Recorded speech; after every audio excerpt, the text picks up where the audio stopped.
안녕하세요. 예수님의 제자 신민수입니다. 오늘 이 시간에는 이 징조가 보이면 핵전쟁 일어난다 후속편에 대해서 여러분과 함께 말씀을 나누겠습니다. 먼저 기도로 시작하겠습니다. 천지를 만드신 우리 하나님 아버지, 오늘도 이렇게 말씀을 깨닫는 지혜를 주시고 함께 나눌 수 있는 소중한 기회를 주셔서 감사합니다. 이 마지막 때를 성경 말씀을 통하여서 이해하는 데 있어서 성령님의 도움이 간절히 필요합니다. 성령님께서 저희들의 마음의 영안을 열어주시사 하나님 아버지의 뜻을 깨닫고 이 미래를 준비할 수 있도록 인도하여 주시기를 간절히 바랍니다. 이 모든 말씀 우리 주 예수 그리스도 이름 받들어 간절히 기도드리옵나이다. 아멘. 지난번에 이 징조가 보이면 핵전쟁 일어난다 전편을 만들면서 저는 이 후속편에 대해서 곧 나오리라고 생각을 하였습니다. 여러분도 아시다시피 제가 영상을 만들 때에 성령님께서 저에게 어떠한 조명을 주실 때에 제가 그것을 미리 적어놓고 하는 것이 아니라 그대로 여러분들에게 말씀을 전하기 때문에 성령님께서 허락하시지 않으시면 제가 깨달을 수가 없는 것입니다. 그리고 여러분들에게 전할 수가 없는 것이죠. 그런데 그때 제가 이 징조가 보이면 핵전쟁 일어난다 그 말씀을 드리면서 다니엘서를 풀어서 설명드렸습니다. 다니엘서 7장. 제가 그때의 말씀을 짧게 요약을 하면서 여러분들에게 말씀을 드리겠습니다. 다니엘 7장 4절. 첫째는 사자와 같은데 독수리 날개가 있더니 내가 볼 사이에 그 날개가 뽑혔고 또 땅에서 들려서 사람처럼 두 발로 서게 함을 입었으며 또 사람의 마음을 받았으며 다른 짐승 곧 둘째는 곰과 같은데 그것이 몸 한편을 들었고 그 입의 이 사이에는 새 갈빗대가 물렸는데 그에게 말하는 자가 있어 이르기를 일어나서 많은 고기를 먹으라 하였으며 그 후에 내가 또 본즉 다른 짐승 곧 표본과 같은 것이 있는데 그 등에는 새 날개 넷이 있고 그 짐승에게 또 머리 넷이 있으며 또 권세를 받았으며 내가 밤 이상 가운데 그 다음에 본 넷째 짐승은 무섭고 놀라우며 또 극히 강하며 또 큰 철 이가 있어서 먹고 부서뜨리고 그 나머지를 발로 밟았으며 이 짐승은 전에 모든 짐승과 다르고 또 10뿔이 있으므로 내가 그 뿔을 유심히 보는 중 다른 작은 뿔이 그 사이에서 나더니 먼저 뿔 중에 셋이 그 앞에 뿌리까지 뽑혔으며 이 작은 뿔에는 사람의 눈 같은 눈이 있고 또 입이 있어 큰 말을 하였느니라. 이 다니엘서에 나온 이 7장에 나온 이 말씀, 이것을 여러분들께 자세히 풀어서 말씀드렸습니다. 그리고 나서 이 네 개의 짐승이 각각 다른 이렇게 짐승으로 나오는 것이 아니라 요한계시록 13장에 보면 1절부터 내가 보니 바다에서 한 짐승이 나오는데 뿔이 10이요 머리가 7이라 그 뿔에는 10면류관이 있고 그 머리들에는 참난된 이름들이 있더라. 내가 본 짐승은 표본과 비슷하고 그 발은 곰의 발 같고 그 입은 사자의 입 같은데 용이 자기의 능력과 보좌와 큰 권세를 그에게 주었더라. 이렇게 말씀하셨습니다. 그러니까 이 한꺼번에 드러난 이 요한계시록 13장에 드러난 이 짐승, 즉 10개 뿔이 있고 머리가 7이고 몸은 그 표범 그리고 발은 곰 그리고 입은 사자 이 짐승들이 쭉 나열되면서 한 개의 덩어리로 바다에서 나온다고 이렇게 말씀하셨습니다. 그러니까 다니엘서는 이 요한계시록 13장 1절부터 나오는 그 짐승을 좀 더 시간 순서대로 자세하게 묘사한 장이라고 할 수 있다고 지난번에 말씀드렸습니다. 즉 여기에서 말씀드리는 사자라는 것은 바벨론 음녀, 이 세상의 왕들을 지배하는 바벨론 음녀, 소위 딥스테이트, 일루미나티, 프리메이슨 이러한 다보스 포럼 같은 거대한 그런 엘리트 조직들의 세력들이 독수리 날개가 있다는 것은 미국의 전적인 지원을 받아서 그렇게 막강한 바벨론과 같은 나라로서 그렇게 전 세계에 영향력을 과시하고 있고 정치, 경제, 문화, 사회 모든 다방면에 있어서 영향력을 쥐고 있는 그러한 세력인데 미국의 그 독수리를 상징하는 미국의 그 날개를 받아서 아주 힘이 더 막강하다는 것을 말씀드렸습니다. 그러니까 짐승 중에 가장 최고는 사자, 그리고 조류 중에 최고는 독수리라고 할 수 있죠. 최고와 최고가 만나서 그렇게 전 세계를 지배하는 데 있어서 국방력이라든가 경제력이라든가 정치력에 있어서 막강한 그런 세력을 의미한다고 말씀드렸습니다. 그런데 갑자기 독수리의 날개가 있더니 내가 볼 사이에 그 날개가 뽑혔다. 이 말씀은 미국이 이 딥스테이트 세력에서 독립적으로 나오게 되는, 그러니까 반기를 들게 되는 그러한 사건이 일어난다라고 말씀드렸으며, 그때에 어떤 일이 일어나는가? 곰과 같은데, 곰은 지난번에 말씀드렸듯이 잔혹성을 드러낸다고 말씀드렸습니다. 의리, 어떠한 친분 이런 것과는 상관없이 극도로 이기적인 그런 곰의 성향 때문에 키우던 주인까지도 잡아먹을 수 있는 그러한 야생성 때문에 이 곰이 이빨 사이에 3개의 갈빗대가 이렇게 물렸다는 것은 이 3갈빗대에 상징하는 그러한 국가, 그러니까 독재자들이 바로 엄청난 살육을 하는 그러한 일들이 벌어지는데 그것이 바로 핵전쟁이다라고 말씀드렸습니다. 그래서 이 핵전쟁이 일어나게 된 때 3개의 나라가 이 핵을 쓰게 된다라고 말씀을 드렸습니다. 그리고 이 표범은 독재자를 의미합니다. 그런데 이 독재자가 4명의 독재자가 이제 권능을 받고 핵전쟁이 일어나고 난 다음에 그 핵을 사용한 그 독재자들과 또 하나의 독재자, 그러니까 2번째 짐승이 되겠죠. 그 독재자들이 전 세계에 영향력을 과시하게 되는데 여기에서 4째 짐승이 그렇게 크고 강하고 큰 천리가 있어서 먹고 부서뜨리고 그 나머지를 발로 밟았는데 이 짐승은 전에 모든 짐승과 다르고 또 10뿔이 있으므로 그 뿔을 유심히 보는 중에 다른 작은 뿔이 그 사이에서 나더니 먼저 뿔 중에 셋이 그 앞에서 뿌리까지 뽑혔다.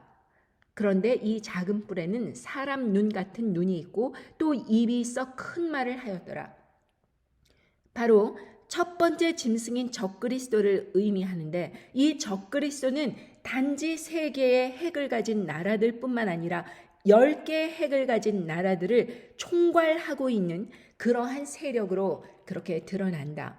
그리고 이 세력이 드러날 때에는 하나님을 대항해서 정말 놀라운 반역을 하게 되는데 이 첫 번째 짐승, 그러니까 이 10개 중에서 3개의 뿔을 3개의 나라를 제압하고 올라오는 그 세력이 바로 첫 번째 짐승임을 제가 말씀드렸습니다. 작은 뿔이 있고 하나님을 향해서 참남한 말을 하는 것에 대해서 요한계시록 13장 5절에 보면 또 짐승이 큰 말과 참남된 말 하는 입을 받고 또 42달 일할 권세를 받으니라.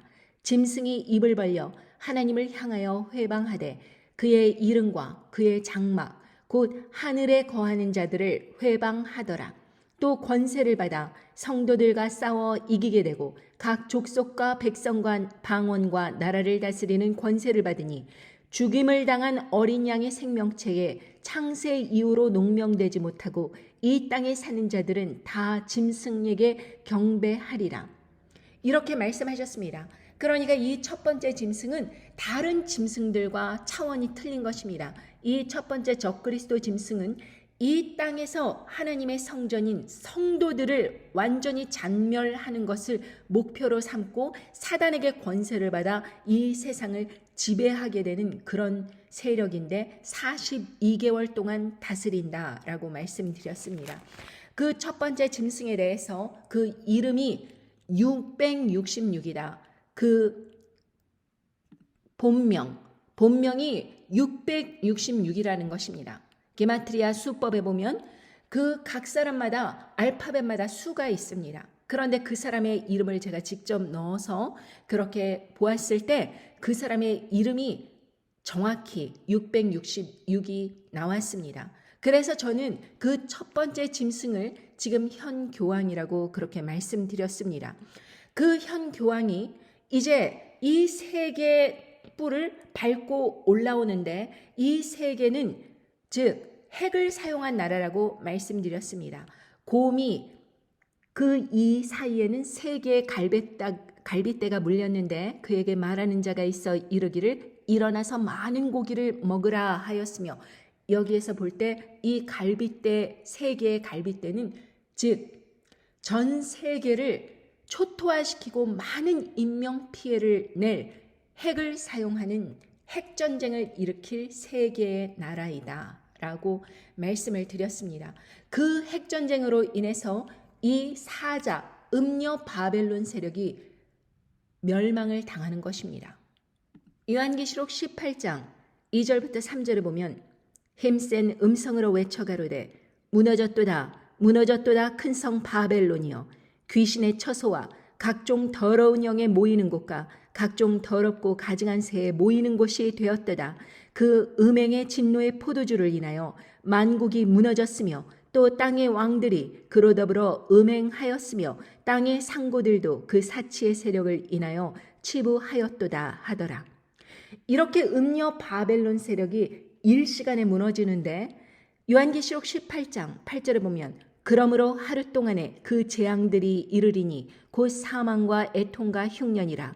그가 또한 불에 살라지리니 그를 심판하신 주 하나님은 강하신 자이심이니라. 또 말씀하시기를 18장 18절에 보면 그 불붙는 연기를 보고 외쳐가로되 이 큰 성과 같은 성이 어디 있느뇨 하며 티끌을 자기 머리에 뿌리고 울고 애통하여 외쳐가로되 화 있도다 화 있도다 이 큰 성이여 바다에서 배부리는 모든 자들이 너의 보배로운 상품을 인하여 치부하였더니 일시간에 망하였도다. 영어 성경에 보면 이 일시간을 in 1 hour 이렇게 말씀하였습니다. 1시간 만에 망하였다. 그러니까 이 전 세계를 다스리는 이 거대한 이 세력을 핵으로 무너뜨릴 그러한 일은 하루아침에 1시간 안에 일어난다. 완전히 이 세상이 전과 후가 틀려지는 세상이 오는 것입니다. 그렇다면 왜 첫 번째 짐승과 이 세 나라, 핵을 사용하는 이 세 나라가 음녀 바벨론 세력을 일시간에 무너뜨린다고 그렇게 말하는가? 그것은 성경 말씀의 17장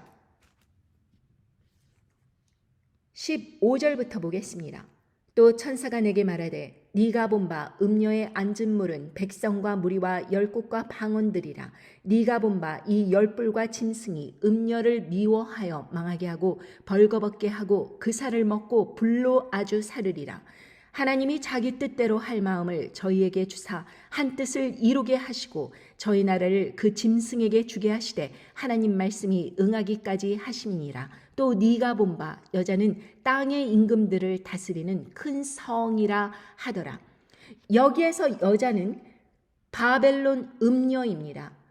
요한계시록 17장 5절에 보면 그 이마에 이름이 기록되었으니 비밀이라 큰 바벨론이라 땅의 음녀들과 가증한 것들의 어미라 하였더라. 이렇게 말씀해 주고 계십니다. 그러니까 이 큰 성 바벨론, 이 음녀가 일시간에 하루 만에 1시간 안에 그렇게 열불과 짐승이 음녀를 미워하여 망하게 했다는 것입니다. 그리고 하나님 말씀이 응하기까지 첫 번째 짐승과 두 번째 짐승이 다스리는 짐승 정권이 쓰게 된다는 것입니다. 하나님 말씀이 응하기까지 언제까지인가? 42개월 동안 다스린다고 하는 것입니다.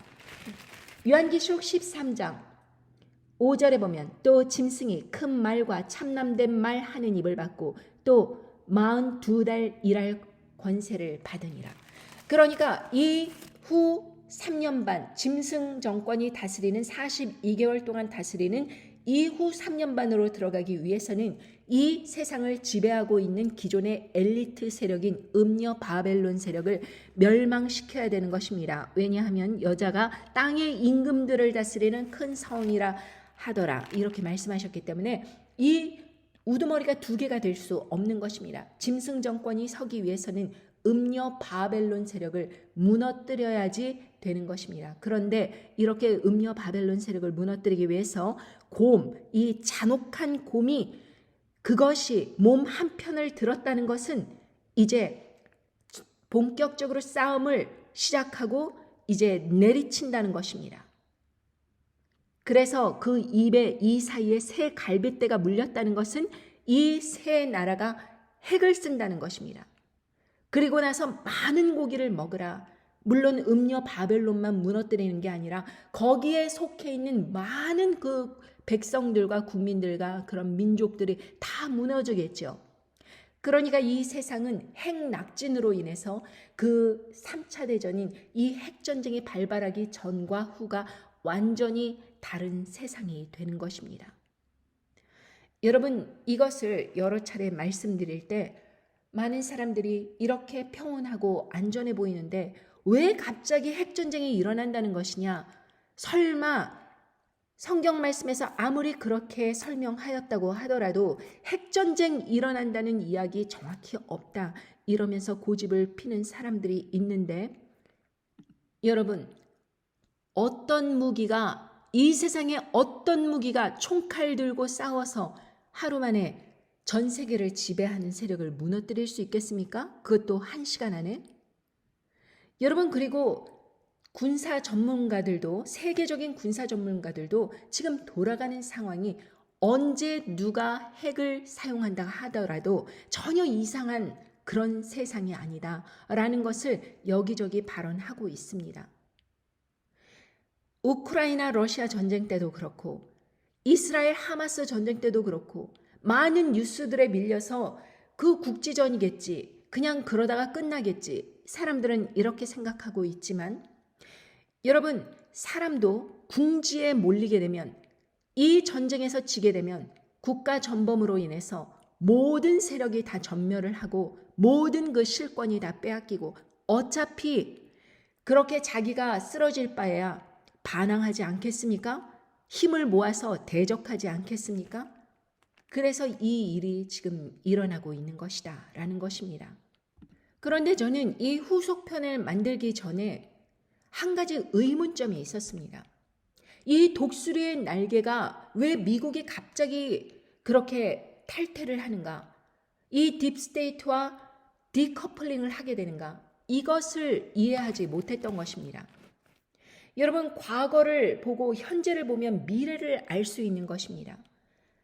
그 두 번째 짐승이 등극하기 위해서 이제 대통령 선거를 치르게 되면은 결국에는 그 대통령 선거를 통해서 그 두 번째 짐승이 힘을 얻고 첫 번째 짐승에게 그렇게 우상 경배하는 일을 그렇게 시킨다. 그렇게 하더라도 분명히 이해되지 않았던 것은 만약에 정상적인 그런 투표에 의해서 어떤 지도자가 선별이 된다면 미국 국민 이 전체가 그렇게 음녀 바벨론 세력을 대항해서 혹은 10개의 나라들이 그렇게 합동을 해서 핵을 가진 10개의 나라들이 합심을 해서 이 음녀 바벨론 세력을 대항할 필요가 없는데 만약에 미국 대통령 하나 뽑히는 그 일로 인해서 이렇게 10개의 나라들과 짐승 세력이 단합을 해서 음녀 바벨론 세력을 쳐야겠다라는 그 단계가 왜 오는가? 그리고 그것은 아주 조만간입니다. 왜냐하면 2021년도 어느 순간에 하나님께서 보시는 그 멸망에 가증한 것이 하나님께서 보시는 거룩한 곳, 이 세상에 거룩한 곳은 단 한 군데뿐이 없는데 성령님께서 거하시는 성전, 그러니까 사람들의 그런 성도들의 몸이 바로 거룩한 곳인데 그곳에 멸망에 가증한 것이 설 때서부터 1290일을 전 3년 반을 보내고 1335일 후 3년 반이 진행이 되는데 1290일이 2021년도에 그 접종이 3차로 한다고 하더라도 2024년도에 그러한 어떠한 핵전쟁이 일어나야 될 그러한 일들이 그렇게 갑작스럽게 일어나야 된다는 것입니다. 그래서 저는 이 후속편을 만들기 위해서 그것에 대해서 많은 고민을 하였습니다. 그 정체가 무언지 모르겠는 거예요. 왜 그렇게 모든 나라들이 합심해서 딥스테이트, 다보스 포럼 이 세력을 갖다가 그렇게 대항을 하게 되는가? 그런데 그것에 대해서 최근 어떠한 사건을 제가 주목하고 있는데 그것은 2024년도 5월 28일서부터 6월 1일까지 개최된 세계보건기구 회의입니다. 이것이 스위스런드 제네바에서 회의를 가졌는데 이것은 그 팬데믹 조약을 이제 190개 이상의 나라들이 함께 모여서 이 팬데믹 조약에 서명을 하자 이러한 일들이었습니다. 그런데 이 팬데믹 조약은 서명되지 않았습니다. 그러나 반면 중요한 사건이 일어났습니다. 그것은 그들은 IHR이라고 불리는 국제보건법규를 바꿔서 팬데믹 조약에 버금가는 권한을 실행하게 되었습니다. 다른 말로 하면 팬데믹 조약에 들어가 있던 그 조항들이 그대로 국제보건법으로 탈바꿈돼서 실행할 수 있게 된 것입니다. 이제 기존 입장과 좀 다른 것은 WHO 중앙통제체제가 각국에 이렇게 컨트롤하여서 이렇게 운영되는 그런 체계가 아니라 각 정부들의 권한으로 팬데믹 조약의 그 항목들을 자기들이 그대로 실행할 수 있게 된 게 가능해졌다 이 말입니다. 그러니까 각 나라의 정부들이 국민의 주권과 자유를 보건이라는 명목으로 제한할 수 있게 된 법령이 통과됐다는 것입니다. 그렇다면 그것은 무슨 말인가? 어떤 나라들에서 특히 선진국에서 이걸 강제적으로 실행하게 된다면 이것은 이제 국제보건이라는 이름으로 또다시 2020년도에 일어났던 그 일들을 다시 번복하게 된다는 것을 의미하는데 그러나 그때는 이제 우왕좌왕거리면서 음모론이니 어쩌느니 이러면서 많은 사람들이 그렇게 비협조적으로 나왔고 많은 뉴스를 그렇게 창출해 댔고 그래서 그것이 실행되는데 많은 어려움을 겪었습니다. 그러나 이번에는 언론 통제가 완벽하게 그렇게 통제적으로 법적으로 그렇게 통제할 수 있게 된 그런 상황에서 어느 누구도 자기가 갖고 있는 그 언론의 자유를 제한할 수 있게 된다면 그것은 그들이 원하는 세상을 각국 정부들이 그대로 실행하게 된다. 여러분 잘 생각해 보십시오. 각국의 정부들은 자기의 실권을 그대로 유지하기 원합니다. 그러니까 굳이 WHO를 거치지 않고도 자기가 만약에 그 지금 있는 그 정권을 그대로 계속해서 강력하게 움직이기를 원한다면 국민들의 힘과 언론과 그런 자유를 제압하고 그 권력을 그대로 유지할 수 있는 이기적인 그런 사람들의 마음 때문에 자기들이 알아서 한다고 하더라도 각국 정부들은 강력하게 그것을 실행할 수 있는 그런 세계적인 법규가 창출된 것입니다. 다른 나라를 가도 안전할까요? 아니죠. 특히 독재 체제에 있는 그러한 나라들에서는 더 이상 어떠한 집회를 한다든지 자기의 그 언론을 통하여서 자기의 의사 결정을 말한다든지 하는 것이 강력하게 제지되니까 여러분 이런 세상이 온다면은 결코 사단이 원하는 세상대로 그대로 실행이 되는 것입니다. 생각해 보십시오. 언론의 자유와 집회의 자유를 완전히 제압해 버린다면 민주주의가 가능하겠습니까? 그러니까 이 사람들이 이러한 이제 움직임을 하기 위해서 꿈틀거릴 때 10개의 나라들이 힘을 합해서 이 음녀 바벨론 세력을 무너뜨린다고 하더라도 이제 자기들에게 그런 명분이 있는 것입니다. 특히 음녀 바벨론 세력과 현재 러시아, 중국, 북한은 대립각을 이루고 있습니다. 생각해 보십시오. 러시아, 중국, 북한은 자기들이 원하는 그런 세력 확장을 하기 위해서 지금 국내 정세에서 만약에 정부가 사람들에게 강압적으로 그러한 일들을 계속해서 제압을 한다면 국민들이 들고 일어나게 될 것이고, 이 중국의 우두머리와 러시아의 우두머리, 북한의 우두머리는 자기의 체제가 흔들릴 수 있을 때 이 보건이라는 이름으로 제압을 하는 것까진 좋지만, 만약에 음녀 바벨론 세력이 러시아, 중국, 북한에 대해서 제재를 가하면서 경제를 더욱 압박을 해온다면 결코 이 세 나라들이 힘을 합쳐서 핵을 사용하게 될 수도 있다는 것입니다. 그런데 마침 이 세 나라가 이제 독재자들에 의해서 움직여지는 나라인데, 러시아 푸틴, 중국 시진핑, 북한 김정은, 이 독재자들은 자 보십시오.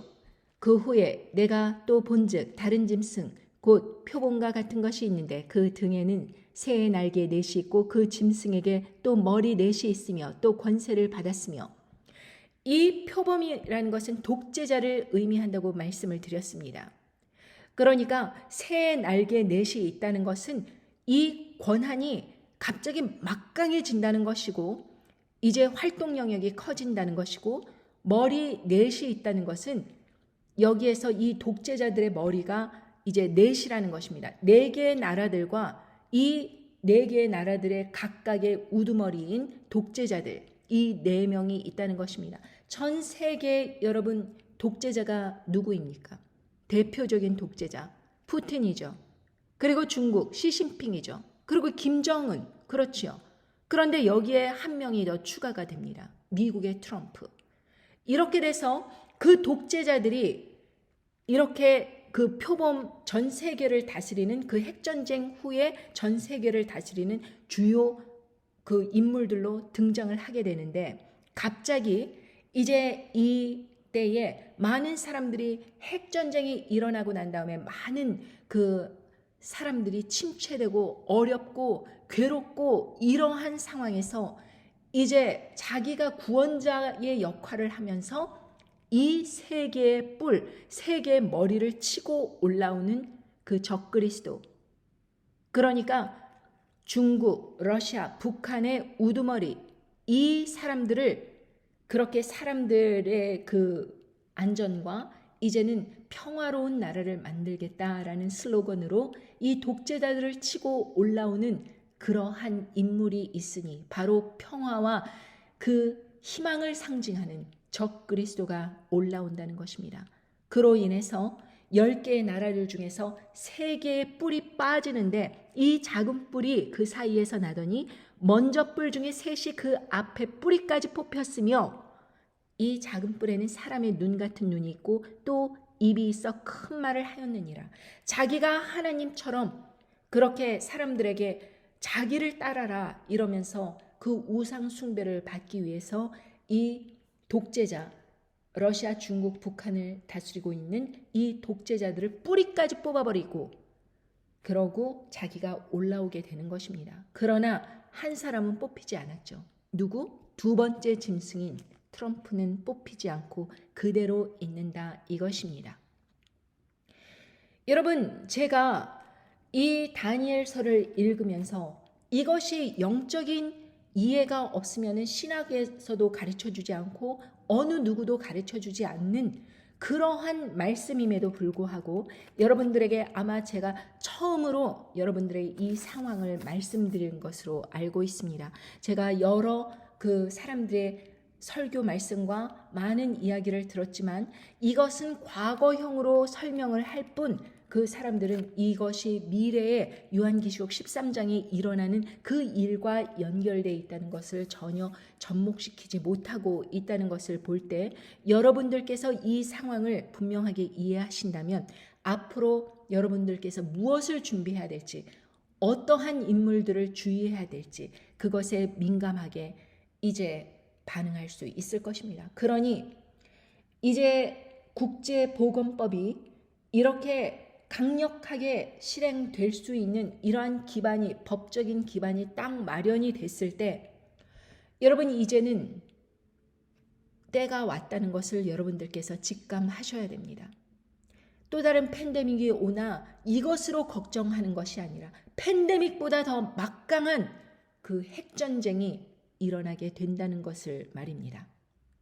어차피 음녀 바벨론 세력은 두 번째 팬데믹을 실행하기도 전에 그렇게 짐승 정권과 10개의 나라들에 의해서 무차별적으로 정말 전멸하게 될 것입니다. 그러므로 우리가 정작 두려워해야 될 대상은 음녀 바벨론이 아닙니다.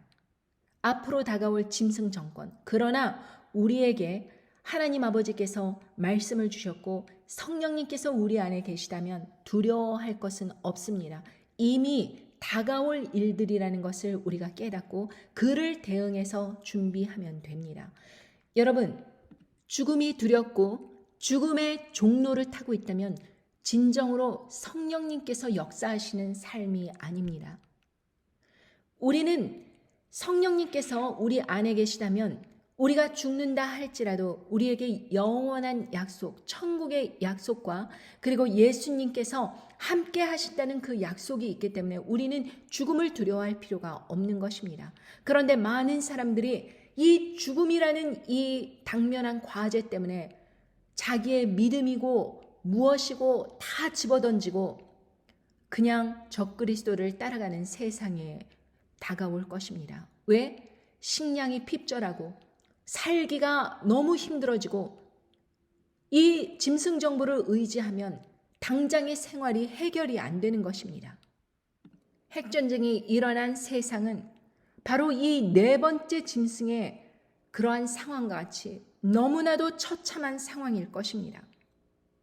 핵전쟁이 일어나고 나서 많은 사람들이 완전히 패닉 상태에 빠져 있을 것입니다. 다니엘 7장 19절에 보면 이에 내가 넷째 짐승의 증상을 알고자 하였으니 곧 그것은 모든 짐승과 달라서 심히 무섭고 그 이는 철이요 그 발톱은 노시며 먹고 부서뜨리고 나머지는 발로 밟았으며 또 그것의 머리에는 10뿔이 있고 그 외에 또 다른 뿔이 나오매 3뿔이 그 앞에서 빠졌으며 그 뿔에는 눈도 있고 큰 말하는 입도 있고 그 모양이 동류보다 강하여 보인 것이라. 내가 본즉 이 뿔이 성도들로 더불어 싸워 이기었더니 옛적부터 항상 계신 자가 와서 지극히 높으신 자의 성도를 위하여 신원하셨고 때가 이름에 성도가 나라를 얻었더라. 즉 42개월이 지나면 결코 이 네 번째 짐승도 완전히 이제 끝장이 난다는 것입니다. 그러니까 이 핵전쟁이 일어날 때서부터 약 4년 동안 많은 환난을 겪는다는 것입니다. 왜? 이 뿔이 성도들로 더불어 싸워 이기었다라는 것은 결코 세상 사람들이 모두 짐승 정권을 따라가는 거예요. 여러분 지금 강제성이 없는다고 하더라도 얼마나 많은 사람들이 죄를 탐닉하면서 예수 그리스도를 믿는다고 하면서 자기 스스로 지옥으로 향하는 그런 길을 향해서 갑니까? 그런데 이것은 옳고 그르고의 차원이 아니라 강제성을 띠는 거예요. 짐승의 우상에게 경배하라 해서 안 하면은 그냥 죽이는데 솔직히 말해서 이게 도덕적으로 우리가 생각할 때 그 꾸벅 절하고 이 우상 숭배하는 그것만 하면은 음식 배급이고 살 길을 마련해 주겠다고 하는데 그것을 끝까지 거부하고 믿음을 지킬 수 있는 것은 바로 이것은 율법을 지키냐 안 지키냐의 그 차원이 아니라 내 목숨 내놓고 믿음 달라, 믿음 지키겠다 이 자세입니다. 그러니 결국 이 뿔이 성도들로 더불어 싸워 이겼다는 것은 성도들의 권세가 그렇게 깨져갖고 이 각각의 성도들이 다 뿔뿔이 흩어져서 이제 험난한 세상을 살아가게 되는 것입니다. 여러분 여기에서 23절부터 자세하게 또 설명을 하십니다. 모신 자가 이처럼 이르되 넷째 짐승은 곧 땅의 넷째 나라인데 이는 모든 나라보다 달라서 천하를 삼키고 밟아 부서뜨릴 것이며 이 10뿔은 이 나라에서 일어날 열 왕이요 그 후에 또 하나가 일어나리니 그는 먼저 있던 자들과 다르고 또 새 왕을 복종시킬 것이며 그가 장차 말로 지극히 높으신 자를 대적하며 또 지극히 높으신 자의 성도를 괴롭게 할 것이며 그가 또 때와 법을 변개코자 할 것이며 성도는 그의 손에 붙임받아 한 때와 두 때와 반 때를 지내리라. 그러나 심판이 시작된즉 그 권세를 빼앗기고 끝까지 멸망할 것이요 나라와 권세와 온 천하 열국의 위세가 지극히 높으신 자의 성민에게 붙임받으리니 그의 나라는 영원한 나라이라. 모든 권세 있는 자가 다 그를 섬겨 복종하리라 하여. 여러분, 이렇게 말씀하시면서 이 성도가 그의 손에 붙임받아요. 여기서 그는 첫 번째 짐승이죠. 그 첫 번째 짐승의 손에 붙임받아 한 때와 두 때와 반 때, 후 3년 반을 이제 지내게 된다는 것입니다. 그러니까 42개월 동안 등극해서 있는 것, 그리고 한 때, 두 때, 반 때, 3년 반, 후 3년 반, 이것이 모두 비슷한 기간에 일어나는 일들입니다. 1335일. 물론 약간의 차이점은 있지만 이 3년, 후 3년 반과 짐승 정권이 쓰는 42개월 동안 다스리는 그것과 후 3년 반에서 1335일 이렇게 지나가는 그 날들이 모두 비슷한 기간에 일치해서 3년 반이 지나간다는 것입니다. 자, 그렇다면 여러분, 여기에서 이 심판이 시작된 즉 권세를 빼앗기고 끝까지 멸망을 할 것인데 이 후 3년 반에서 짐승 정권이 이제 완전히 무너져 버리면 그때는 예수 그리스도께서 재림하시고 영원한 나라, 그러면서 천년 왕국으로 들어가게 된 것입니다. 그때의 첫 번째 부활은 이 마지막 나팔 때, 7번째 나팔 때 일어날 것이고, 그리고 제가 말씀드렸듯이 네 번째 인에서 이 핵전쟁이 일어나면서 전 세계의 4분의 1이 죽음에 이른다라고 그렇게 말씀하시고 계십니다. 그러면서 정말 첫 번째 부활과 휴거에 참여하는 사람들은 네 번째 인서부터 7번째 나팔까지 견디게 될 것이며 또 그 후에도 남은 성도들은 이제 대접재앙까지 견뎌야 되는데 총 그 기간이 4년이라는 것입니다. 4년이 좀 넘는 이 기간 동안에 식량을 충분히 준비해 두어서 우리가 식량 때문에 우리의 믿음을 변절시키는 그런 일이 없도록 우리 자신을 보호해야 된다라고 제가 말씀드린 바 있습니다.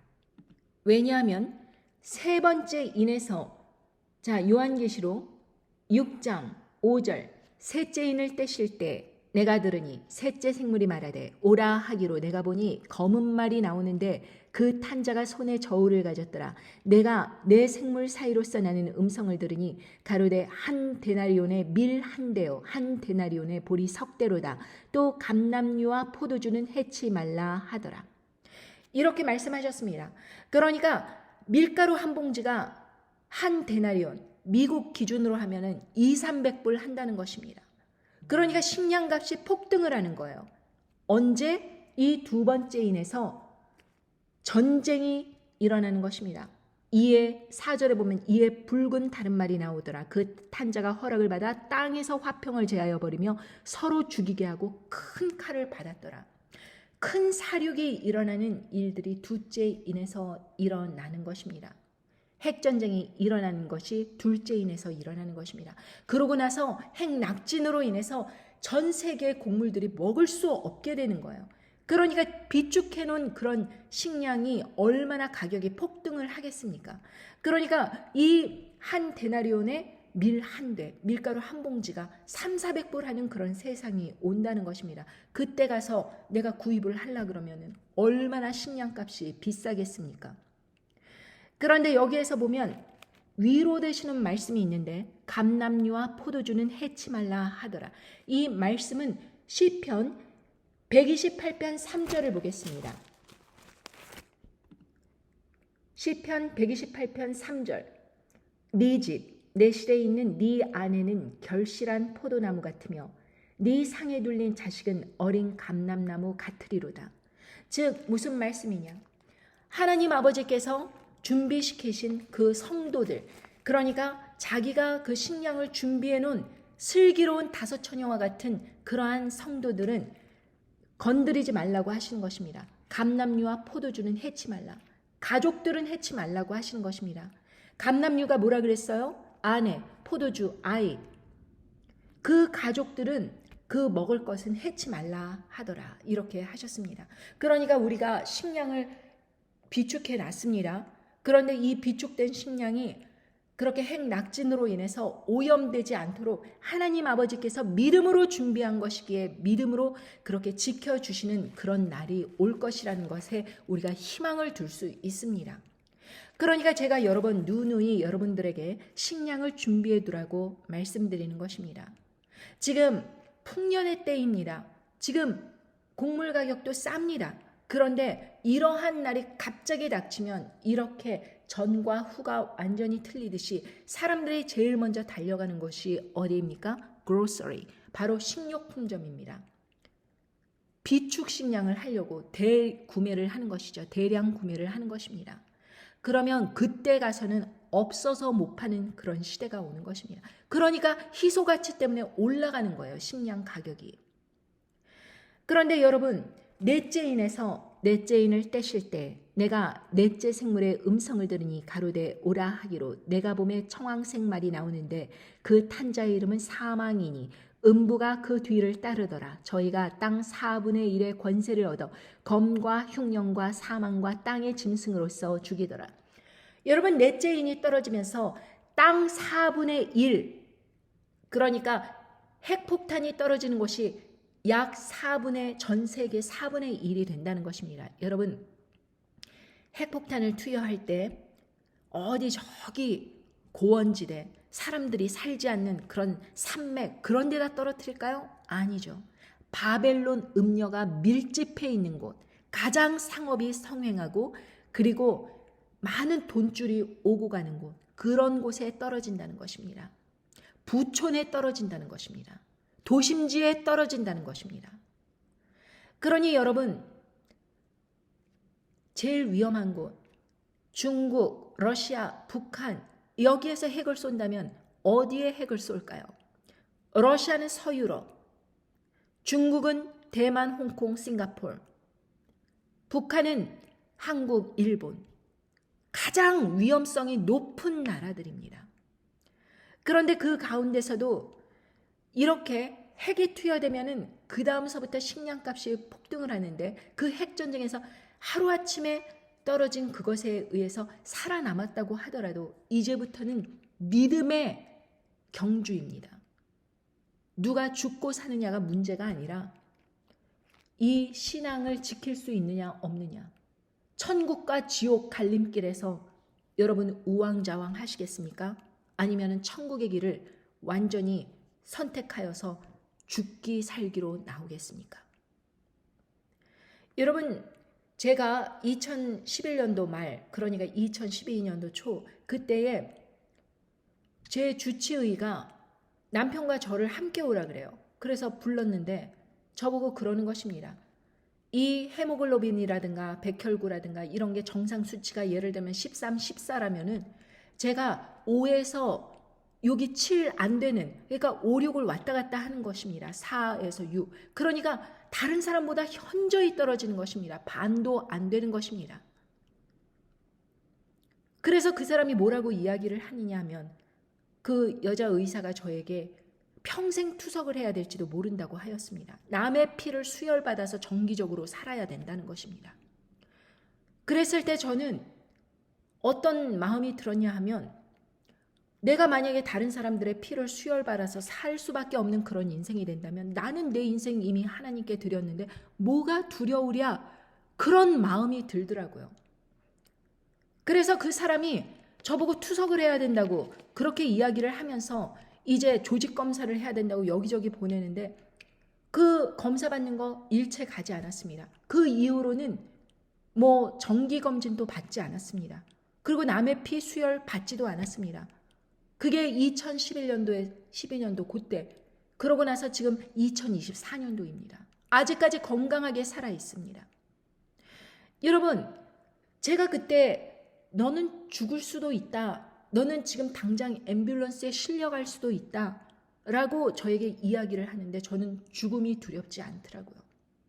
제가 그 당시에 좀 걱정이 됐던 건 뭐냐 하면 제가 믿음을 갖고 있다고 많은 사람들에게 이렇게 이야기를 하였는데 내가 이렇게 젊은 나이에 죽게 된다면은 내가 여태까지 전도했던 사람들의 믿음이 흔들리지 않을까.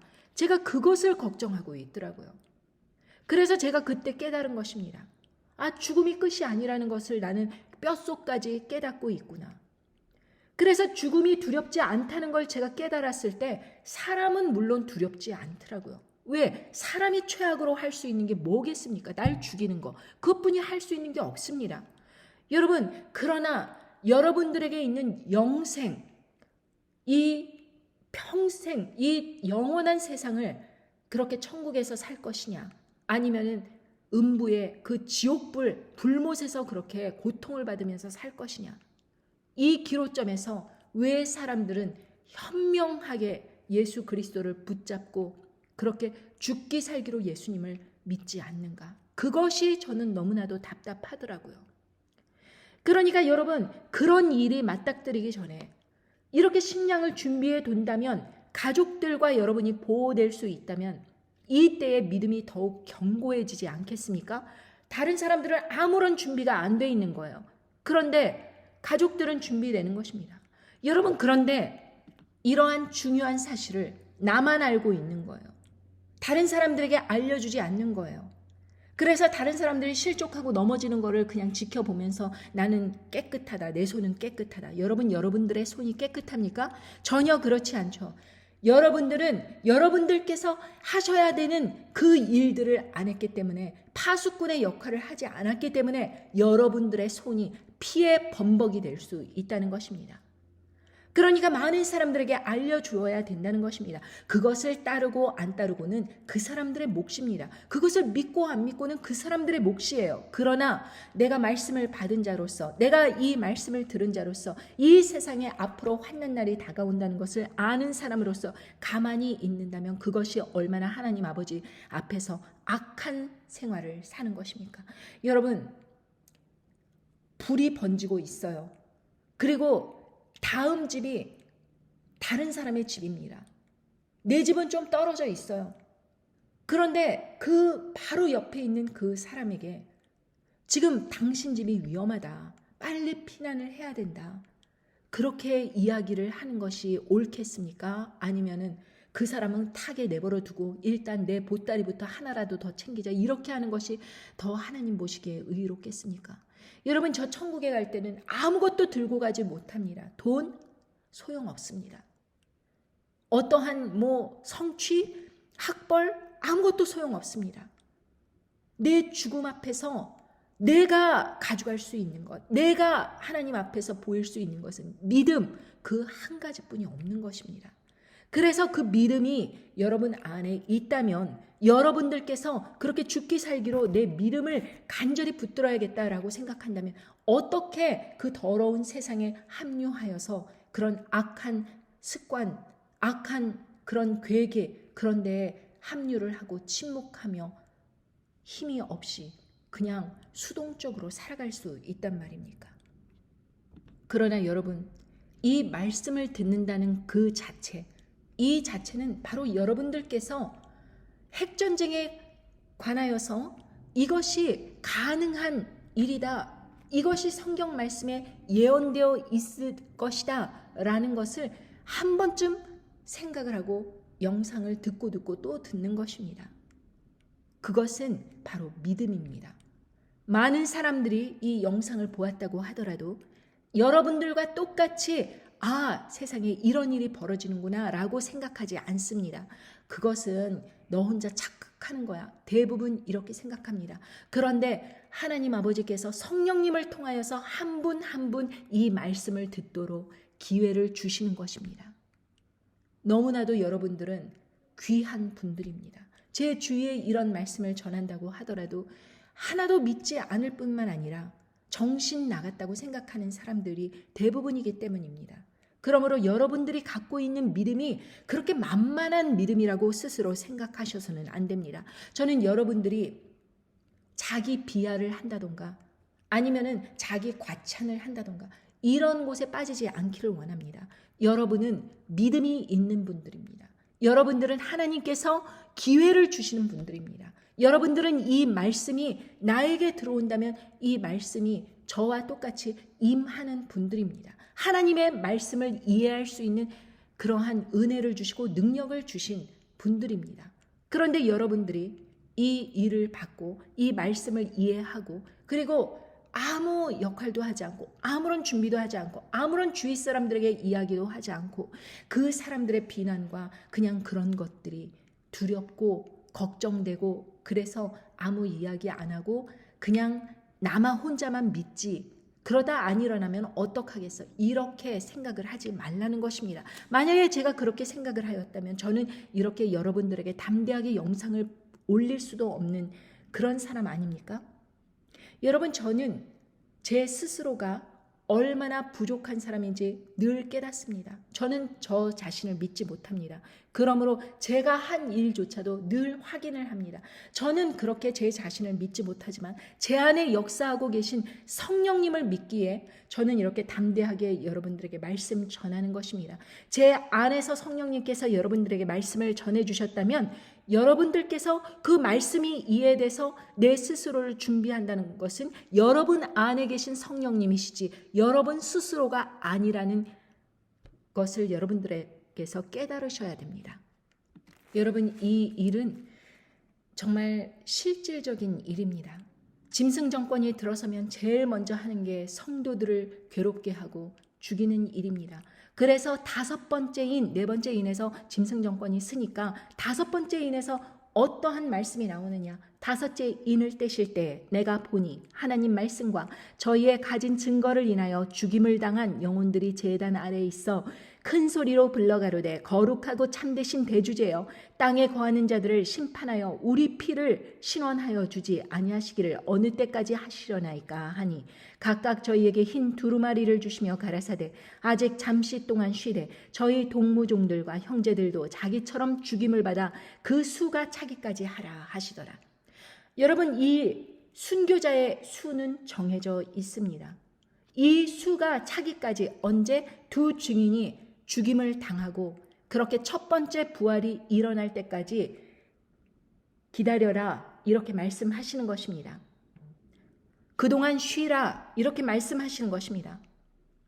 그러니까 다섯 번째 인 떨어지면서 바로 그 순교자들이 대량 이 전 세계에 그렇게 일어나게 되는데 그 사람들이 계속해서 얼마나 억울해요. 믿음을 올곧게 지키려고 그렇게 끝까지 믿음 찾으면서 그렇게 짐승 정권에 타협하지 않고 우상에게 경배하지 아니하고 그리고 짐승의 표를 받지 아니하고 그러고 있다가 죽임을 당한 것입니다. 순교를 당한 거예요. 그런데 때가 있는 것입니다. 결코 첫 번째 부활이 일어나는 것은 마지막 나팔 때에 그때에 이제 일어나는 것입니다. 두 증인이 부활할 때 그때 한꺼번에 부활이 일어나는 거기 때문에 그때 동안 잠시 동안 쉬되 저희 동무종들과 형제들도 자기처럼 죽임을 받아 그 수가 차기까지 하라. 이렇게 말씀을 하시는 것입니다. 분명히 모든 말씀들이 다 일목요연하게 연결이 되어 있는 것입니다. 그럼에도 불구하고 사람들은 산발적으로 휴거가 언제 오네, 환난 통과 안 하고 휴거 온다. 이것은 모두 거짓말입니다. 휴거는 분명하게 데살로니가 전서 4장 15절부터 우리가 주의 말씀으로 너희에게 이것을 말하노니 주 강림하실 때까지 우리 살아남아 있는 자도 자는 자보다 결단코 앞서지 못하리라. 주께서 호령과 천사장의 소리와 하나님의 나팔로 친히 하늘로 쫓아 강림하시리니 그리스도 안에서 죽은 자들이 먼저 일어나고 그 후에 우리 살아남은 자도 저희와 함께 구름 속으로 끌어올려 공중에서 주를 영접하게 하시리니 그리하여 우리가 항상 주와 함께 있으리라. 여러분, 먼저 죽은 자들이 일어나는 것입니다. 먼저 첫 번째 부활이 일어나야 되는 거예요. 두 증인이 죽은 다음에 3일 반 후에 생기가 이러면서 올라오라 이 말씀을 듣고 두 증인이 올라가면서 그때 첫 번째 부활 순교자들이 한꺼번에 그렇게 올라가고 먼저 일어나고 그 후에 우리 살아남아 있는 자도 저희와 함께 구름 속으로 끌어올려 공중에서 주를 영접하게 하시리니 휴거가 일어나는 것입니다.